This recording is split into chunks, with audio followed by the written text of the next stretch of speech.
Welcome everyone, it's time for more The Life and Suffering of Sir Brante, where last time we started off with adolescence, where we indeed left childhood and we are now older, and it's time now for friendships, for love, and everything like that.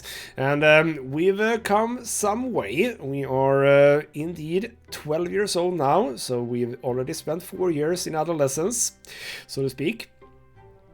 And we have new stats. Instead of determination and perception, we have ingenuity. I think that is how that is pronounced. Nobility and spirituality.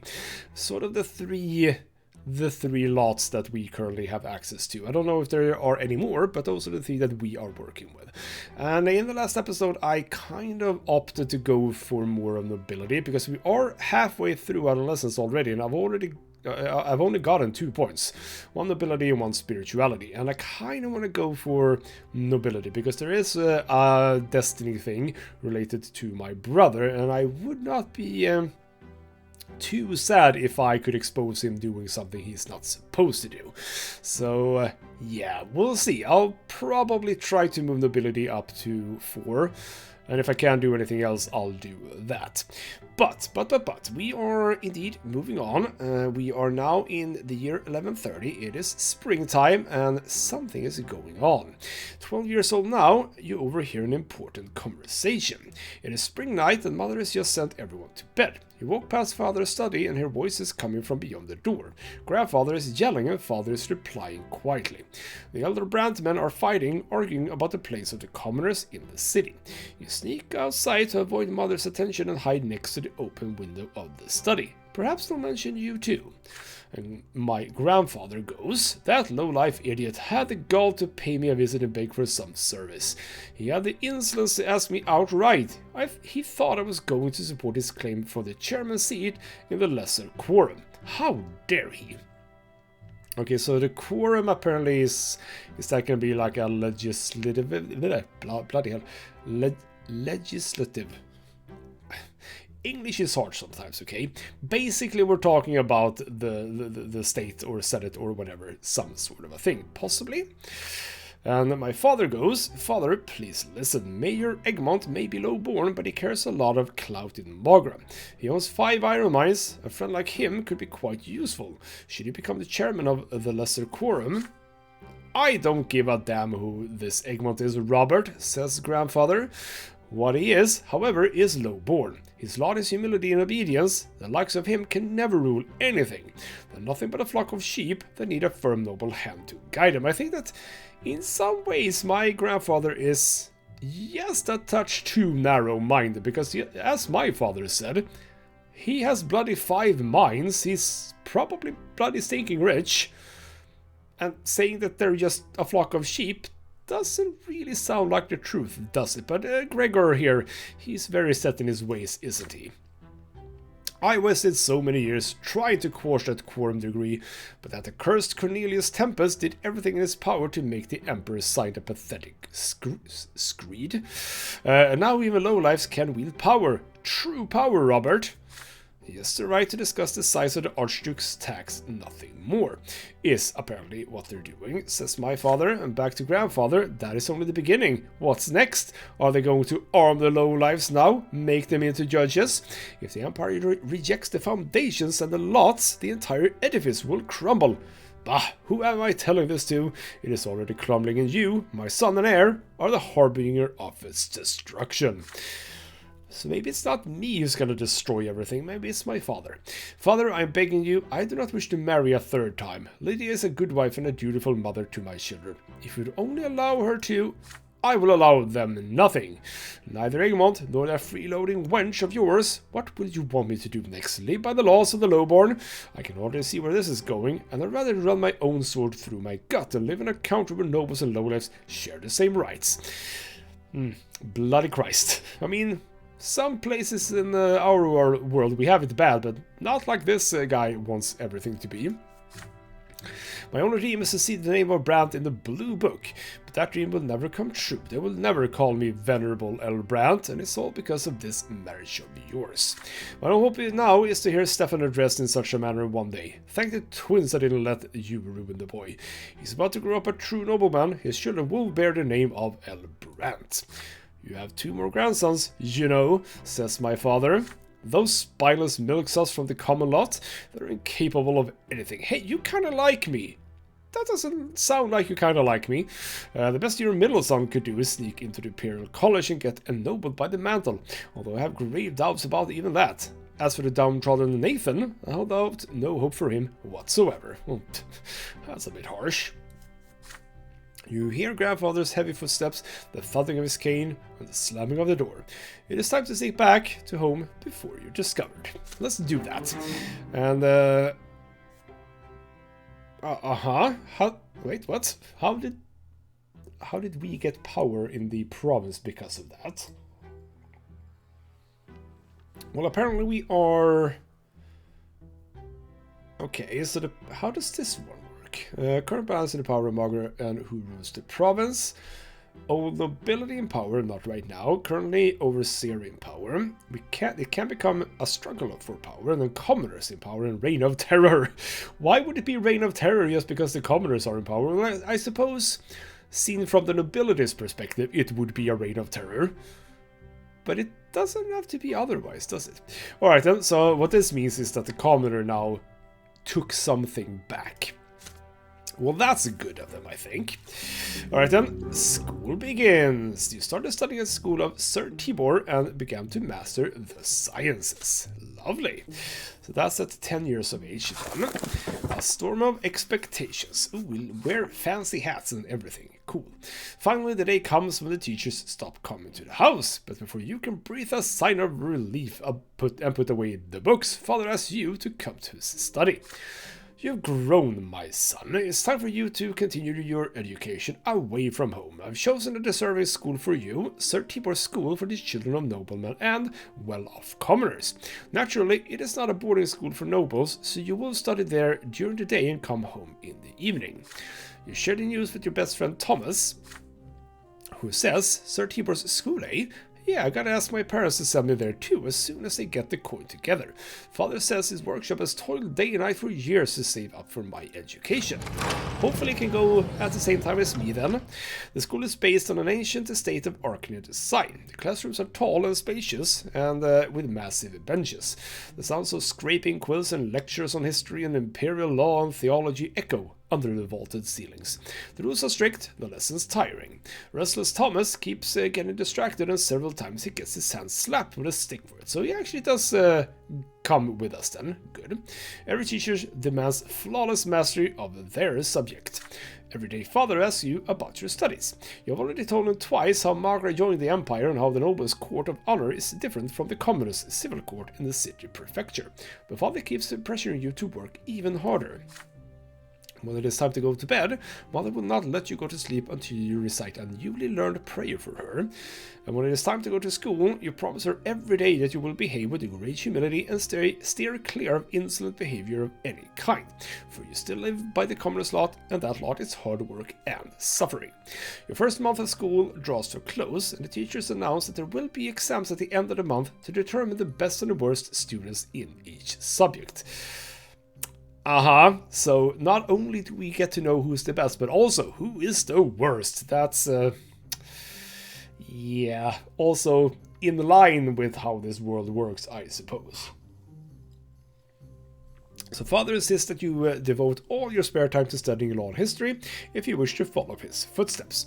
When you when you speak to Mother every day, you start considering theology. You still remember the revelations and divine visions that came to you in your earliest years. You have only one more day until the exam. You have locked yourself away in your room. It is already getting late. Your desk is covered with handwritten notes surrounded by leather-bound books.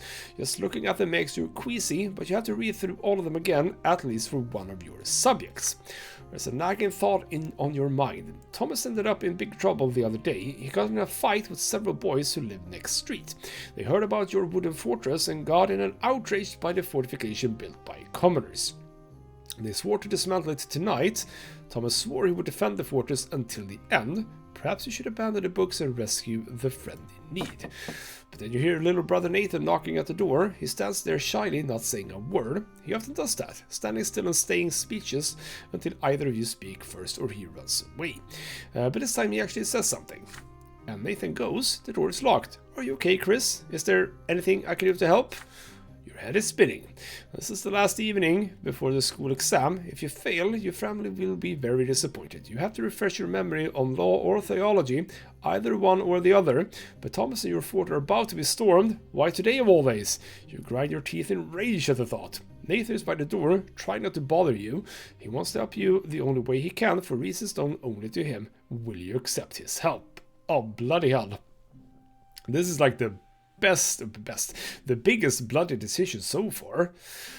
Oh, Jesus. Alright, so obviously law and history, that's gonna go get us nobility, so it's probably the one that I'm gonna go for. As much as Thomas is my friend, I don't necessarily think that he's gonna be helpful for what I want to do in the future. At least I don't think so. Theology obviously will get me spirituality, I'm gonna assume. Or I can just be with Nathan, but again, Nathan, is he going to be instrumental to what I want to do in this game? If what I want to do in this game is even a thing that I can do, I don't even know. I'm sorry, both Thomas and Nathan, but I need to study, and I need to study law and history, damn it, because that is going to be very, very important. Even if I don't want to be a judge necessarily, this might get me somewhere in life. So that is what I'm going for. Maybe one of the most boring choices you can make, but I am a bit determined here. You push Nathan out of the room. He cannot possibly help you prepare for the exam. Soon your eyes start to hurt from all the legal terms and chronicles and titles of imperial edicts. You repeat everything, every single line of it, until your head hurts and your vision begins to blur. When Father walks in, he chuckles in approval. You fall asleep right there amidst the books. The morning comes, you barely have the time to wake up before you're walking to the menacing edifice of the school. Time for law, all the students sit still, glued to their benches in terror. The teacher's voice singles you out.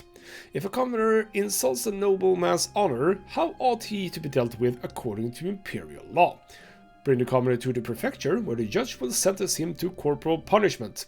And what if a noble takes a commoner's life by negligence or whim? The noble is fined by the provincial authorities.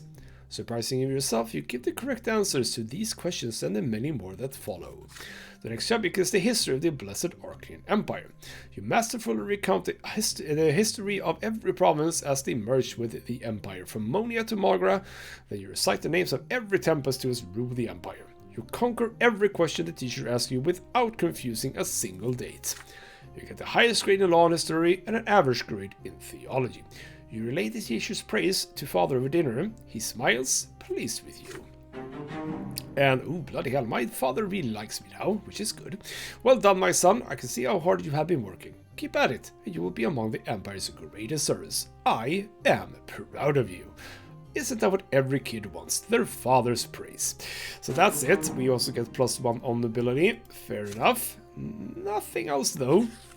Kind of wish I would have gotten, like, 2 points for nobility or something, but apparently not. Apparently leveling the attributes up in this stage is very, very difficult.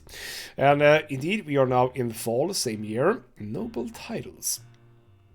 Your education continues. Also, we didn't get a follow-up on Thomas. No follow-up on Thomas from not helping him out. And if I play this game again, which I probably will, I'm definitely going with Thomas. I want to see what happens with that.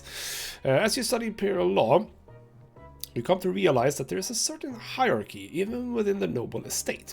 It seems your father's status is not quite equal to that of the more eminent human and Arcanian gentry.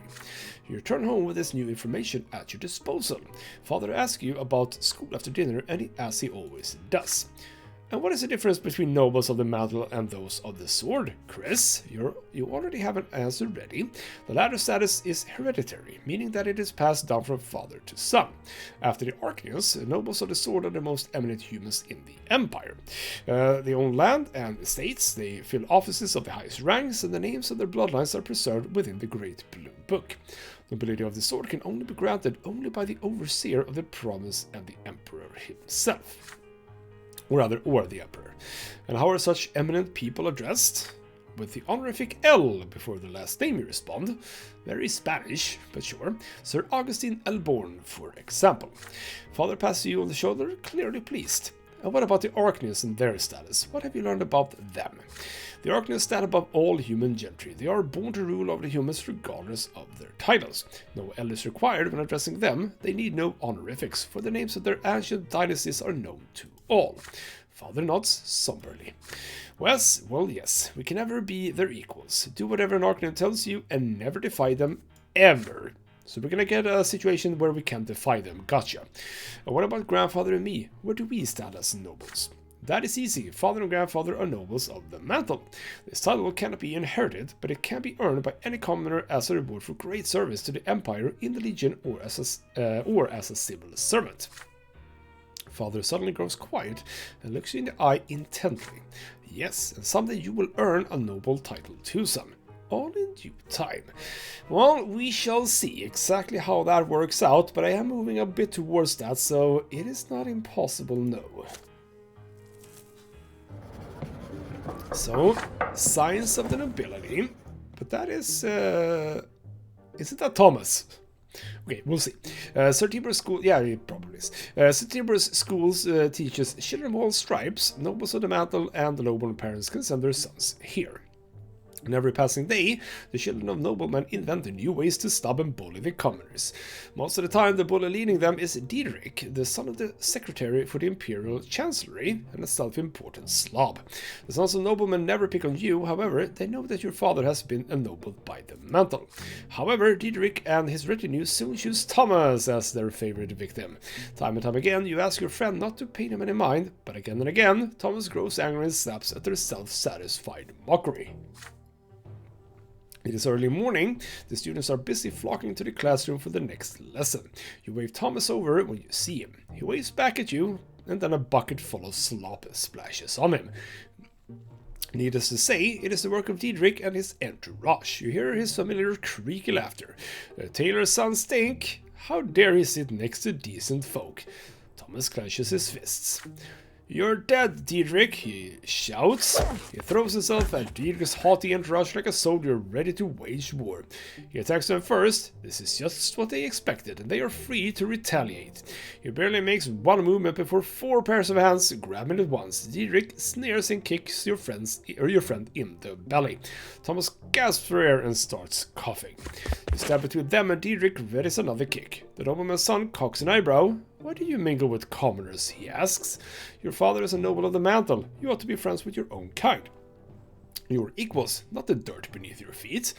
And I am a little bit actually curious about this. Like, why hasn't our father at the very least introduced us to kids of our own age so that we could actually play with them? It's kind of weird.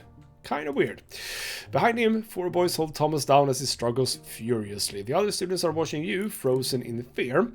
And Diederik Holl extends a hand to you. He clearly expects you to take it. What will you do? So, alright. So this means that if I had been a bigger friend of Thomas, which I would have been had I gone to his aid with the fort, I could not have done this. I can challenge Diederik to a fight, I can turn him over to the teachers, or admonish the nobleman's sons. Alright, so I'm gonna assume again that this is the noble thing to do. That is actually not necessarily true, is it? So the children of parents who have been ennobled by the mantle still bear the commoner's lot. That feels like the spiritual one. You seek the school authorities on Diederik. You challenge him to a duel or single combat.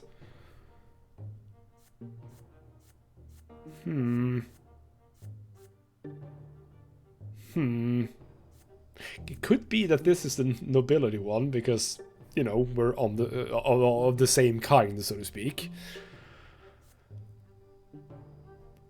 Or, you know what? I don't really care about Thomas. Apparently I don't, because, you know, I didn't come to his aid. And it's not like I should be mingling with commoners, really. I mean, I don't want to be a haughty nobleman, but on the other hand, I kind of feel like I probably should be on their side. Just to make my life a little bit easier, don't you know? He also, by the way, in my book now. No, he's still actually not in my book, which is interesting. Alright, then you know what? As I can't do this, I think that I want to do this one. No idea where this is going to take me, by the way. Diedrich, Thomas, and the entire school sees you shake his hand. There is truth in what he said. You are born both children of nobles. Being friends with your peers is good for the family and your father's standing. The secretary's son's hand is cold and moist. Thomas winces when he sees you shake the boy's hand. A satisfied smile appears on Diedrich's face. Now that he has finally gotten what he wanted, he signals to his friends to let Thomas go. Thomas gets back to his feet, looks you straight in the eye, and shakes his head in disappointment. Well, we kind of saw that coming, yes. I didn't ask you about that, Chris. Why you... Thomas avoids you for the rest of the day. When the lessons end, he quickly packs up and leaves without you. You spend the evening with Diedrich and his retinue. As it turns out, the children of noblemen aren't so bad when you get to know them. You are simply afraid for their status and eager to avoid being mixed up with the low-born boys. Not me, though, apparently. Apparently I was not taught that, but sure. Not Diedrich himself, however. His stupidity and bravado are astonishing. He clearly became the leader through sheer audacity and overconfidence. However, you always remember exactly why you need his friendship. Several days pass, and then Diedrich invites you to his family's house. You inform father of the invitation. You have made friends with the City Hall Secretary's son. This may bode well for our family. Well done! I will accompany you there. Both of you travel to the City Hall district when the time comes. The Secretary's house is larger and more luxuriously decorated than your family's. There is even a garden in front of it, planted in imported soil. Diedrich pompously introduces you to his father, a balding, aloof-looking nobleman. The two fathers sip wine until the sun goes down, discussing any sort of affairs such as the quorum decree, the lesser quorums, the policies of Archduke Milanidas, and the new agenda set by Prefect Elborn. Father doesn't forget to mention that he is related to the prefect. The two fathers part on good terms. They agree to invite each other to dinners and aid each other in work-related matters. You take the carriage back home. Father tosses your hair tipsily. Aw, he's a little bit drunk. This is a very good connection for our family. I'll tell your grandfather how you helped me set it up. You did very well, Chris. Sir Gregor will certainly appreciate this. In turn, you share a thought that has been weighing heavily on you. In order to make this acquaintance, you had to ignore your best friend Thomas for the better part of a week. What should you do now? Maybe you should apologize to him first. If you are truly good friends, your friendship will survive this trial. The next day, you catch up to Thomas after school. Naturally, he would rather hurry ahead instead of talking to you. You have to keep up with him while talking, which is quite difficult. Yes, walking and talking, very difficult for a boy. There's no reason to be angry anymore, you plead with Thomas. Those noblemen's sons have settled down. They'll never bully him again. You tell him how your father turned his fleeting acquaintance into a useful connection. Yeah, that's gonna go very well, telling him that. Like, hey, I know I betrayed you, but my father now has a good business connection. That'll make you happy about what I did. You reassure Thomas that he will always be your friend, not Diedrich. He's nasty and stupid and only wants the other boys to praise him. Thomas stops when he hears you say that. He turns to you, the familiar smile beaming on his face once again. Now that's interesting, Brante. So you've learned his weak spots, eh? Keep talking, and I'll see if I should forgive you. You tell Thomas about all about the week you spent with Diedrich. Soon, the two of you are making up new names for the bullies based on what you have learned, laughing together again. His resentment soon disappears, and he stops avoiding you. This has left a mark on your relationship, but you remain friends. And bloody hell, my father really likes me. He cannot even like me anymore. That is lovely. Thomas, however, does go down, even though we are still friends. Reputation for our house has gone up, so we are actually... Well, okay, fine. We are still in modest position, but a little bit higher up in the modest position. No nobility increase though, which is a bit sad. But we're moving on to 13 years of age. So what's gonna happen now then? And it is time for the Silver Tree, and we do have a destiny for this. It is Revelation of the Tree. So somehow experience a revelation and have an epiphany. Your theology, there we go. Your theology teachers tell you more about Anisot. It is more than just the provincial capital. It is also a sacred place blessed by the gods. It is where the twin gods' first disciples spilled their blood, and from that blood grew the sacred silver tree. Its enormous foliage hangs over the city. You see its branches in the sky every day, but you have never approached the trunk of the tree yourself, which seems to have houses and stuff, and possibly like a temple even. Today you will be taking your first trip to the Silver Tree. Your class is visiting a service in the Great Temple by the tree's very roots. Yes, indeed. Thanks to your theology teacher, you and the other students will witness the landmark of the twins' advent up close. Everybody is excited. Soon you and the other boys enter the slums surrounding the church district of Anisot. Ruins are pulsating under your feet. They spread underground all throughout the area. Pathetic, cramped hovels and filthy streets surround the trunk of the tree. They are home to paupers, day laborers, and preachers. The people of this district bow humbly to you and point you towards the temple.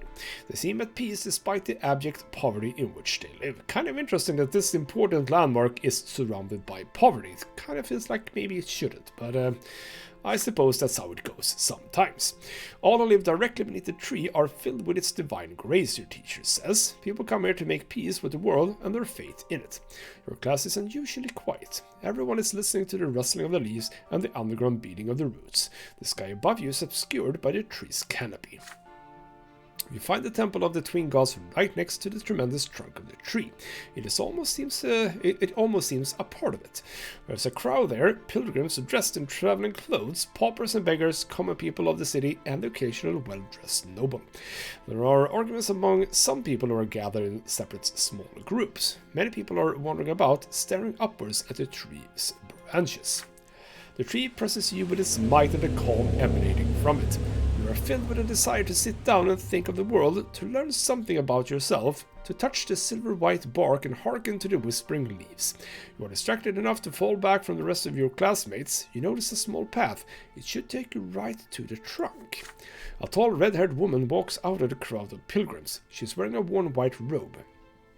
She is no longer young, but her face is youthful and covered in freckles. Her hands clutch a book. You have never seen this lady pilgrim before, yet she looks at you almost as if she has recognized a lifelong friend.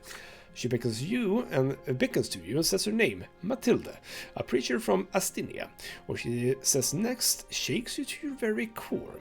It is commendable to see a young man so keen to learn the teachings of the twins, she says. Yet you will never follow the light of truth within the walls of the temple. Inside you will find only the lies about the lots, the erring words of the prophet Isaias, sanctioned by the passage of centuries. Yet anyone who sets out to read the accounts of the twins' own lives knows that they never so much as mentioned the lots. Well, there you go, there's my in. Alright then, let's screw up that whole business. The red-haired preacher's words frighten you. They clash with everything you have heard from Mother, everything you have been taught at school. The lots are a lie? You freeze in fear. Should you argue with Mathilde or ask her for more information? Or should you treat her as a mad woman and catch up with your classmates? You suddenly feel a small warm hand grasp your own. You see a girl right next to you. She's just a little older than you, wearing a black dress, threadbare yet almost spotless. Her hair is covered with a handkerchief with only a single golden lock showing. That is absolutely not what she looks like, but sure. Her brown eyes are burning with rage, her hand pulling you away from the red-haired preacher. You stare in confusion at the strange young girl, your cheeks flushed by the sudden touch. There is just a bit of color on the cheeks too, but then she starts speaking to you quickly. This is Jean. This is now a new girl, yes. Don't listen to her, she says. She's dangerous. Come to the temple with me, only there will you see the truth. You stand there, surrounded by a crowd of praying pilgrims and the sound of shuffling feet, torn between two people you have never seen before.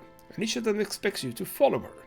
But all the while, you hear the whispering of the wind in the tree's branches. The branches reach out for you, almost as if the tree wishes to speak to you itself.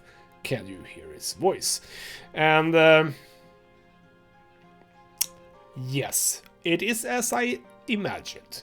I don't have insight because that is the destiny with the perception, so I can't do that. And if I can't... But doesn't that just flat out mean that I can't do this? Because obviously I need both of those. Oh, bloody hell, I would have wanted that. Annoying. So this is with willpower for the girl to the temple. No, I don't want to do that. Stay with the red-haired pilgrim. Leave them up. Ah, here we go. Aha.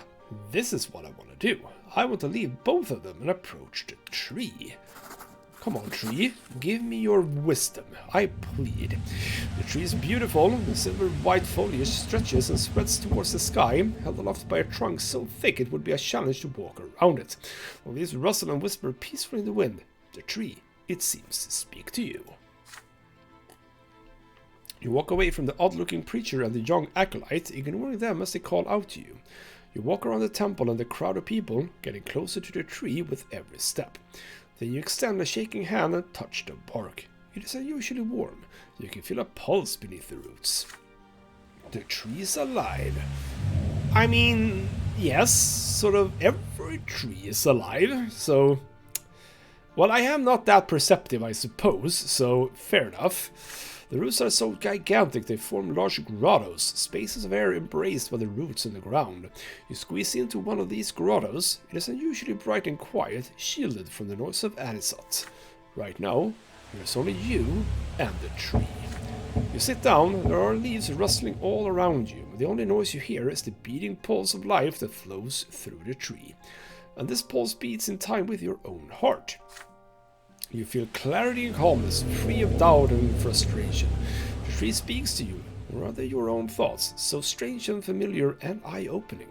These thoughts speak of soothing love, and of crystal clear law, and of love and law intertwining to bring the miracle of life to you. You stop slouching and your frown becomes a light smile. Hours pass like fleeting seconds. You lose track of time until you overhear someone shouting your name. Alas, it is time to leave this grotto. The sun is setting over Anisot now, and the day was quick to pass. Your teacher frowns, ready to scold you. You mumble an explanation and say you are ready to be punished for disobedience. Yet, instead, the teacher nods in understanding. You keep looking back at the tree all the way home. Whatever happened to you today, you find it difficult to put into words. And would you know it, it's the first I am on a positive scale for willpower. Well, that's pretty good then, yes. Alright then, so we got that, a little bit of willpower, but nothing else. Alright, well, we get more chances here. The shadow of the past. After the school day has ended, you are making your way home, still mulling over the things you learned from your teachers. The founding of the empire, the eternal and unshakable rule of a single dynasty, the 3 estates, each with its own rights. What an odd sort of order the world has, and yet so mysterious. At least it sounds that way when your teachers talk about it. Mother is waiting for you on the porch. She smiles gently when she sees you, and yet her expression still shows great concern. Father left on a trip to several distant Margaret towns a few days ago. Since then, Mother has been trying to tell you something, but she seems uncertain. And she says, "Son, could you put your things away and come pray with me?" You join Mother in a prayer to the twins. She prays with fervent sincerity, her head bowed low, reciting the words of obedience to them and their greater design in a barely audible whisper. You repeat after her, just as she has taught you ever since you were a little boy. When the prayer ends, Mother sighs and turns to you. "Chris, my son, you are 13 now. You'll be grown soon. It's time you learn about certain things that are important to our family. Difficult things." Alright, so could this be now relevant to the blood tide by any chance? We'll see. It's about your father and me, about our marriage. You gaze curiously into Mother's eyes. I'm sure you wondered about this before. Your father's a nobleman of the mantle, so how could he marry a commoner with another man's child? But you see, Chris, your father, when his first wife Amalia Elborn died, it was a painful blow to him. He lost the will to live, lost all purpose. He felt like his own destiny was cut short that day as well. And then he met me. You know the troubles I had in the past. I went to the prefecture as a petitioner to ask them for help, protection, justice. When I was a young girl, I worked at a small shop that sold crockery and dishes. A nobleman took a liking to me, may his name be forever forgotten. The twins know us humble and honored his lot to rule, but it took me by force. Well, that's very sad. Mother fell silent, summoning the courage to continue. Gloria is that nobleman's daughter. But he was outraged. How could I have the gall to burden him with a lowborn progeny? He turned me out on the streets with that little baby girl in my arms. Mother's voice is shaking now. You take her hand tenderly. I had no home, no honor, nowhere to go, no one to help me. When I went to the prefecture, I didn't really think that the judges there would help me find justice against my former master. But when Sir Robert heard my plea, his eyes met mine, and I believe that, at the very moment, the twins themselves granted him the gift of their love. Your father told me that there was nothing he could do to make that detestable nobleman marry me, but he would never abandon me and baby Gloria. And if I agreed, he would take me into his own home. Tears are running down Mother's cheeks. And I knew it, my son. I knew how much his honor and reputation would suffer. But caring for me brought him back to life. It's like he experienced another sacrament. He rediscovered his noble purpose, his law to rule and protect and care for others. But his decision to marry me is still paying for it today. Your father had the courage to defy your grandfather, the founder of the bloodline. If only you knew how much he had to endure, my son. If only you knew the despicable rumors we heard about the Brants all over Anisot. It was only thanks to the effort of Sir Gregor that the Brant bloodline managed to hang on to what little remained of its reputation. And now the noble families have all forgotten about that scandal. Thank the twins. Mother falls silent. She looks at you intently. Do you understand what she is telling you? My son, I'm not telling you this just to share the pain of my past. I have no reason to complain. Even Sir Gregor has accepted me through gritted teeth. But you need to understand that heavy burden our family must bear, including our scandalous marriage and Gloria's foul origin. And Gloria, she can never be a Brant. Even if the elder Brants agreed, the news would stir up the old scandal in the minds of high society, and if that were to happen, Chris, they would see even your birth as illegitimate. And she does indeed sigh heavily. What I told you just now is something you have to know, son. You're about to enter adult life. By my lot, I must be humble. I cannot tell you how to treat your family. But, may I ask you a question? Now that you know all of this, do you still see Gloria as your sister? And, because my relationship with Gloria is good, I can distance myself from her. So what do you mean, game? Maybe I would have already been distanced if I had been below 1, possibly. Oh, this is... alright. I mean, as I'm going down the nobility route, I think that this is the only thing I could do. It's sad. I mean, Gloria and me have been good brothers and sisters. Or brother and sister. But I think it's the best for everyone involved. It's sad, but it is the best. You stand up straight, then softly and politely thank Mother for her warning. From this point on, you will be more wary and prudent when it comes to Gloria. You are not a noble yet, but you are still responsible for the family's reputation. You understand very well that internal family matters could drag the family into dishonor at any moment. Mother's eyes fill with sorrow and understanding. That's right, Chris. You're right to put your family first. It is your duty to carry on the bloodline after all. No matter what happens to me or Gloria, I will always be grateful to this home for everything it has given us. Just then, you hear Gloria carefully knock at the door of your mother's chambers. Well, of course. Mother, Chris, I couldn't find you. You cut her off. You and Mother are discussing something important. Gloria should wait until you are done. Why, Chris, you're growing up so quickly. Did you learn that from your elder brother, or grandfather, perhaps? Gloria snarls back at you, but still does as she is told and leaves. With a sigh, Mother gives you a kiss on the forehead and returns to her prayers. When you leave, Mother remains alone by your bedside, thanking the twins for the gift of humility with a quiet prayer. Wait, was it my mother that I had 3 in relationship with? Because this only says -1 down to 0. Alright then, fine. Who was I in relationship 3 with? None of them, apparently. Alright, my mother doesn't really like me with that, but there we go. More nobility, lovely. Getting closer to 4, which is exactly what I want before my adolescence is up. We shall see about that, though. Alright then. Oh, bloody hell, we are just, we're moving on in this year. This year has a lot more stuff happening to it, I see that. So, fall now, the flash and the flame. So I am indeed 13, another theology lesson. Today's sermon is about the priest and why the clergy is only one of the 3 estates with the right to interpret the laws and guide the other 2 estates accordingly.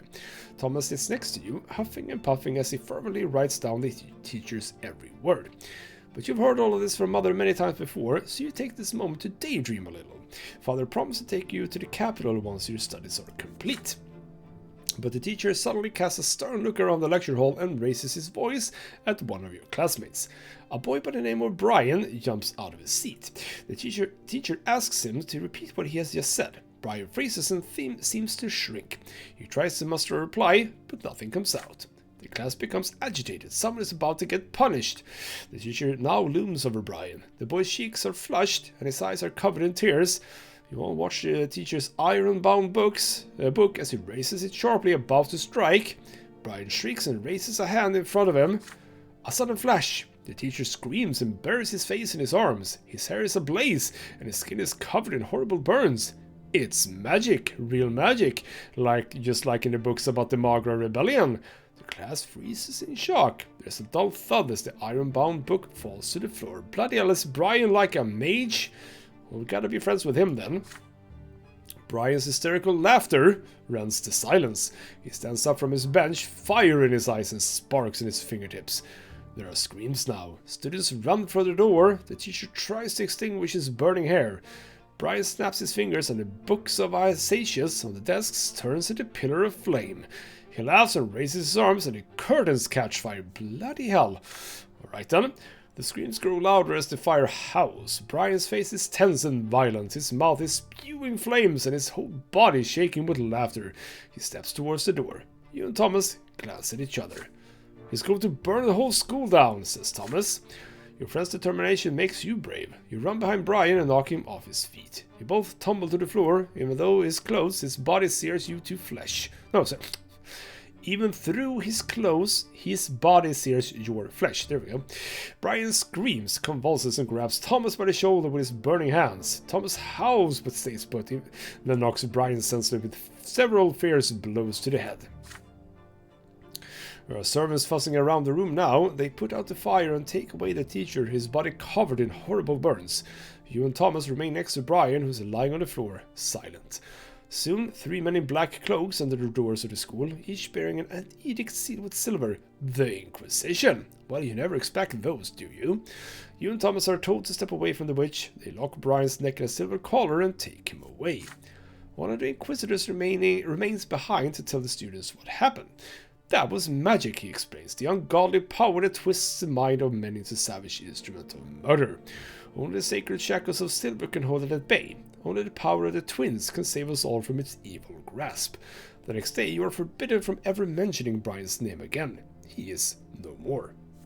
Can I become a mage? Ooh. Interesting. Okay, a little bit of free relations there with Thomas. Cool. And it's still 11:31. Bloody hell, big year this. A great day looms ahead. 100 years ago, Uther Tempest was anointed to rule over the Empire. Blessed by the twins themselves, the Emperor's reign continues into its 2nd century. Celebration in honor of the Tempest dynasty are held throughout the city, and the school is closed for 2 weeks because of that. On one of these evenings, Father tells everyone that the grandfather is going to bring Stefan back home for the holiday. They say families should celebrate the day of anointment together, together, they could benefit from your eldest brother's company. With his noble education, Stefan might be able to teach you how noblemen are supposed to act. Soon, Stefan arrives. He now handles himself differently. When it comes to ordering service around and ignoring Gloria, he's still grandfather's double, but he's more grown up now and far less haughty to you. It is dark winter evening. A damp, cold wind sweeps through the city from the barren lands of Magra. You and Stefan are sitting in the library. He's telling you all about Eterna, the capital of the Empire. It is full of so many wonders. The Imperial Palace, the enormous Temple of the Twins, the Military Academy, the Imperial College. You have read so much about these places, yet he has seen them firsthand. Nathan enters the library. He looks concerned. I can't find Gloria, he says. I looked everywhere. She's not in the attic, not in the sitting room, not in the kitchen. I heard she wanted to sneak off to the ruins of Carmelanida's place. She could get lost in there. Or could be lost. You and Stefan exchange looks. Char or Car, possibly. I'm gonna go with Car. Carmelanidas, the rebellious duke. The ruins of his palace are a dangerous place. Some children claim his tainted magic still lingers there, which means you absolutely have to make your way there and back again to prove you're not afraid of the long-dead witch. Your brother tells you to wait, he leaves and soon returns with his sword in his sheath. Get ready, Chris. We're going to rescue Gloria. She must have gone to the ruins in search of inspiration for another one of her little rhymes. So he's very friendly all of a sudden. The two of you instruct Nathan to tell your parents you've gone for a walk in the square. You and your elder brother head outside. You are confused by Stefan's actions. He refuses to treat Gloria like a human being, so why is he still so determined to rescue her? Stefan notices your expression. Are you wondering why I care about Gloria all of a sudden? I can't act in any other way, can I? The law of honor compels me to protect my family. Gloria will never be a Brante, but father still took her into our house. I must respect his seniority and defend Gloria like she is one of her own. You are a Brante too, noble or not, which means it is your duty to aid me. I mean, I guess that sort of makes sense, yes. The ruins of Carmelanidas' palace span an entire district. The palace was abandoned centuries ago, and its remnants are overgrown with thick underbrush. The ruined palace is empty, nothing but cold wind blowing over crumbling brickwork. Even the worst scum of the land steer clear of this place. Let's go there, what's the worst that can happen? You make your way through the ruins until you spot scattered sheets of paper covered in writing. Your sister's writing. You hear loud laughter coming from behind a dilapidated stone wall nearby. You pull yourself up to peer over it. Gloria is lying on the ground, face down, twitching and sobbing. A gaggle of drunk young thugs around her, cackling and swinging their arms about. You hear their shouts. Look at the lass, sitting here rhyming words together. She thinks she's all noble, but don't you worry, you low-born tart. We're gonna teach you your place. One of the loud spits at Gloria as she lies there. Get away from her this instant, you bastard, or I'll spill your guts, goes my brother. They respond with mocking laughter. Stefan draws his sword. The street thugs recoil in fear, but they soon notice that he's only one armed man against many. They start reaching out for sticks and stones. Stay by my side, don't let them flank me, he says to me. Stefan's hand shakes, but he looks ready for battle. He is outnumbered. For a moment you hesitate. Perhaps it might be better to run for the nearby district and call for guards. The young thugs are already armed with makeshift weapons. They start approaching you and Stefan cautiously. Alright then, well, we can use some of our willpower to follow my brother's order or charge the attackers. No, probably not. No. I said I was supposed to start using my willpower events a little bit more, or options. So on this occasion, obviously, stand with my brother, save sister. Very important. Stefan's firm voice fills you with confidence. You follow your noble brother's orders. I hope I brought a sword, by the way. It takes a moment to grab... No, apparently not. We grab a stick. And then you are at Stefan's back, angrily swinging at the louse as they are trying to bring him down. One of the louse lunges at your brother with a stone, but you hit him with the stick and he falls down right at Stefan's feet. His sword flashes. The blade sinks deep into the young man's stomach. He wheezes. Blood starts pouring onto the ground. The thugs freeze. Stefan pulls the sword out, his face an inscrutable mask, and returns to his fighting stance. You are stunned to see Stefan take another man's life so easily and effortlessly, like picking his own teeth. The thugs look like they are about to flee. There is rage and confusion on their faces. They never expected a young nobleman to use that sword. Stefan just scoffs at them. Lowborn scum, that's all you are. This is the only language you understand. Good job, brother. Gloria, get up. We're going home. He turns to glance at your sister, giving the enraged thugs just enough time to rush you. You get separated from Stefan, your back's against the wall now. They hit you hard in the stomach, then the face and the side of the head. Then your mind slips away. When the darkness disperses, you find yourself lying in your bed. Stefan is in the armchair next to you, reading a book. He's alive, with the left arm in a sling and a black eye, but still alive. Your head is spinning and you feel nauseous. You try your best to sit up. Stefan looks up from the book. Don't try to get up, you lost a lot of blood. I suppose that was a few thugs too many for a single warrior, even with good backup. I'm impressed. We fought like an army. The noble orders, the commoners obey, all according to our lots. We defended the family's honor together. You know, brother, the nobleman's lot is also a great burden that few are able to bear. It takes courage. Not to fight everything you see, but to do your duty. Each and every decision a nobleman makes becomes a part of his family's legacy, flowing in the blood tide forever. Oh, is it now that we're doing the blood tide thing? I think about it often. A noble mustn't act weak. A noble mustn't suffer like people of the lowborn lot. A noble must rule over them wisely. A noble must ensure that they have work to do. It's not merely your own lot you have to look after. You have to ensure that 1,000 others can live by the lot as well. There are so many more matters to take care of. Honor, dignity, tradition. It's tough, but it's what it takes to be a nobleman. Do you understand what I'm talking about? He says to me. There's approval in your brother's eyes for the first time in a long while. It was a pleasure to fight side by side, brother. That is actually a +2. Well, that's very cool. And there are also statuses I see now. We don't have any, but there could be statuses. Right then, so he's now a little bit sympathetic to us. And there we go. Nobility goes up, willpower goes up, but only by 5, so I am still ready for action. And yes, indeed, nobility up to 4, which means that we now indeed unlock that little event. Forbidden Love. This event is a consequence of your previous actions. We can now confront Stefan about his thing. And I see that the episode is dragging on a bit, which means that this will be the final thing that we do. I am not going to finish Adolescence, apparently. I could have done this in the last episode, I suppose, but year 13 has been a long year. And by the way, now that I think about this, so basically I only need to find out. So, okay, choices will be sneak up on my brother or something like that, I suppose. Another day of school is behind you. You are now wandering your district, taking your time before going home. It is getting dark.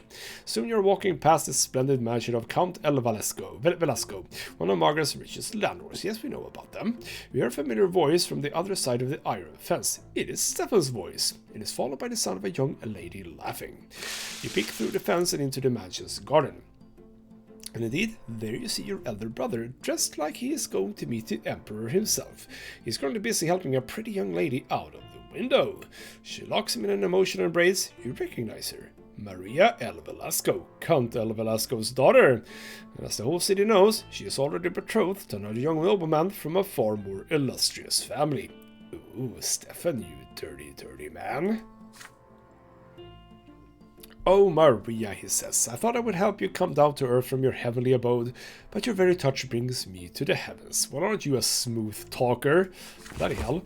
He picks the Count's daughter up and holds her in the air. She laughs, almost imperceptibly, and kisses him on the cheek. But then Stefan takes her by the chin, turns her to face him, their lips join in a kiss. A flurry of emotion washes over you as you watch it happen. Stefan is putting the reputation of his entire family at risk. Acting so frivolously with the Count's daughter may turn the Count's influence against all the Brants, and yet Stefan always speaks so highly of noble bearing and composure and family honor.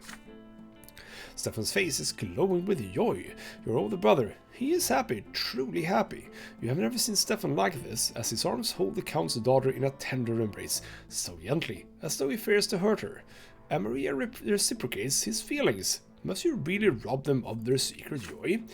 If you ever speak to him about this, no one else must hear it. You wait by the gate patiently until Stefan decides to return from his escapades. He's startled when he finally notices you standing by the gate.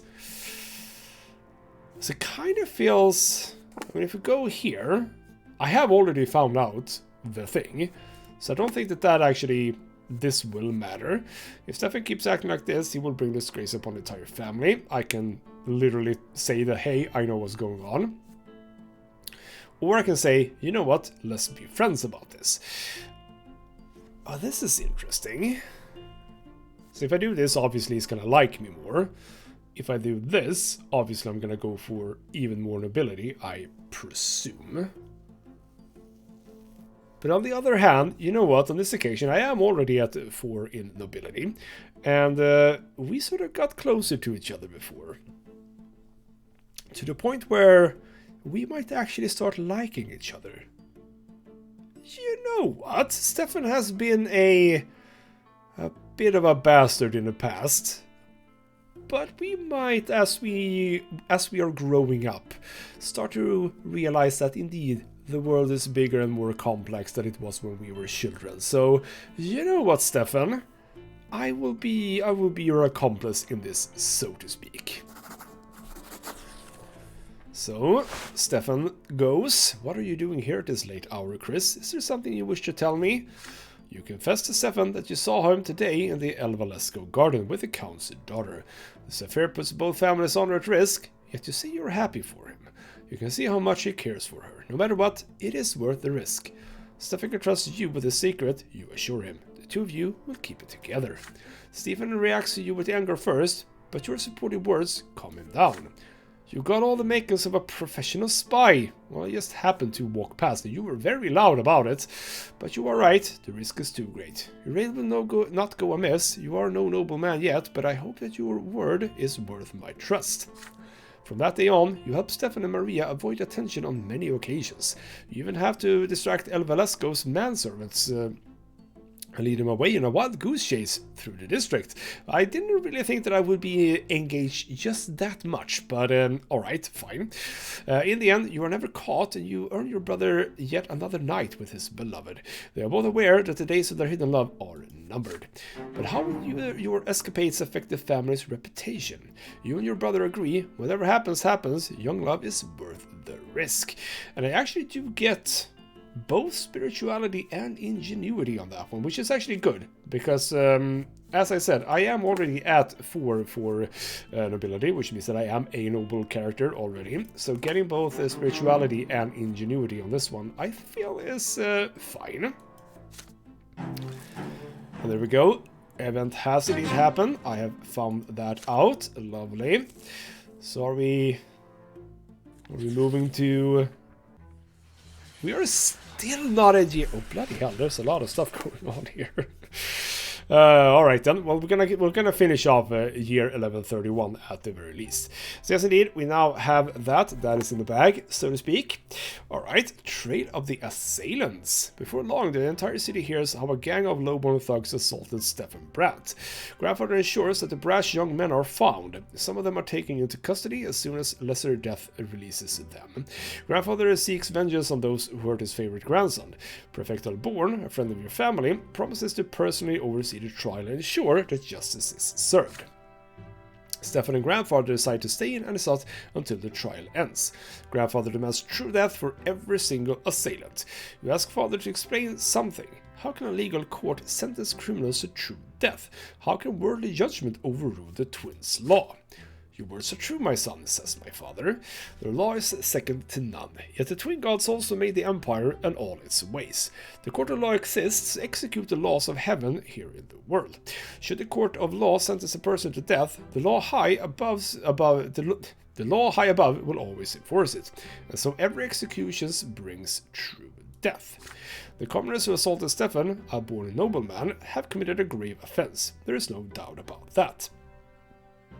And yet, according to the Emperor's decree, even commoners have the right to defend themselves when they are about to face true death. This means that all of us will have to appear at the trial and testify before the court, which I will have to do as well, yes.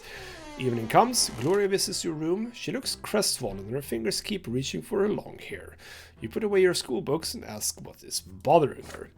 The trial is tomorrow, she says. I thought I was going to appear there too, as an eyewitness. After all, this whole mess started because of me. But Sir Robert isn't even going to mention that I was there. Can you imagine? He says it would ruin the case. Why am I always in the way? Nobody ever mentions me and nobody has to listen to me. It's like I don't even exist.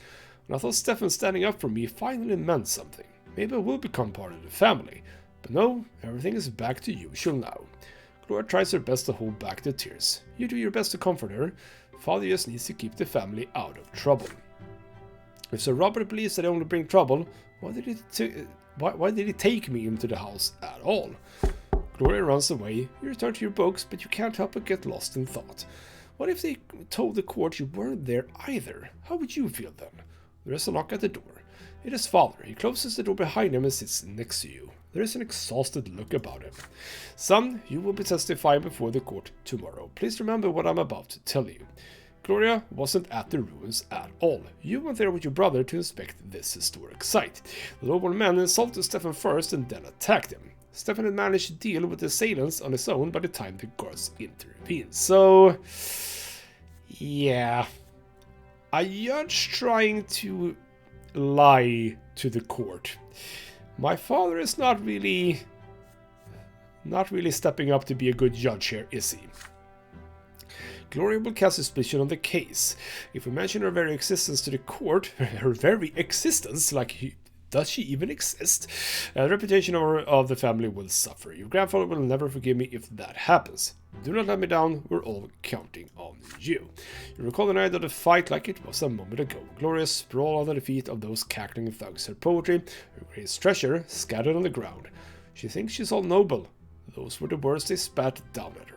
But doesn't grandfather mean the same thing when he denies that she is part of the family? But if you do what father tells you, the trial will end quickly. Those commoners will face true death for assaulting a noble. If you mention Gloria, things will be complicated and you cannot predict how the trial will end. Which is more important to you, what is right or what is just? So presumably, yes indeed, willpower and the fact that he likes me. I don't think that is a good idea, like at all. You agree with your father now, but you will tell the truth later. No, I am actually gonna go with my father on this occasion, because I don't think that either of these are gonna go over well, like, with anyone. So, on this occasion, I will not mention Gloria. Again, maybe the most boring of choices here, but I am down the nobility route a little bit here.